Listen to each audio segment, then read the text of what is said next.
This is the current state of my hood, or at least the tip of my hood, for my Ford Maverick. But that's all going to change after I install this hood deflector with light by Mabett.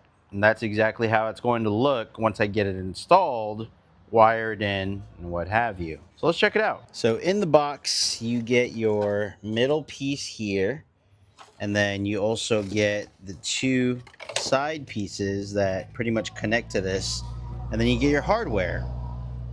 Guys, when I tell you this is a simple and easy process, it really is. I mean, a monkey that's trained can freaking do this. So let me walk you guys through what I did. The first thing I did was I had to line all of these up. You want to start off with the corners here, and then eventually you're going to lay the middle piece last. You want to make sure you get it right on the edge seams.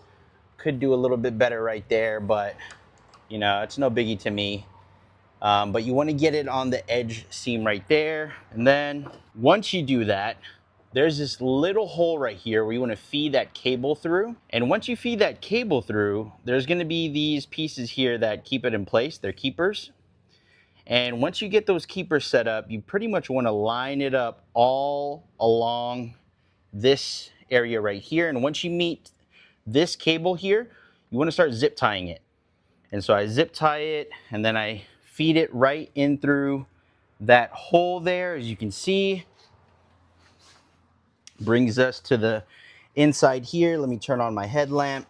So on this section here, you see the cable go right through, and that just feeds right down here. And then there's going to be your fuse box, and essentially that red piece is where you want to put it, right next to the green rectangular piece right there.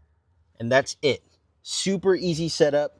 You pretty much just want to line everything up. I still got to zip tie this and hide it, and then put this panel back on there.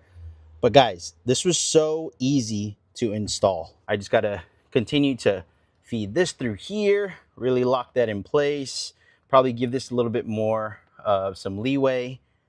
But that's it. Let's see how it looks. Blah now. I like that. That is so clean. There you are, folks. The Bug Shield Hood Protector by Mabett with the lights. Badass. Yeah.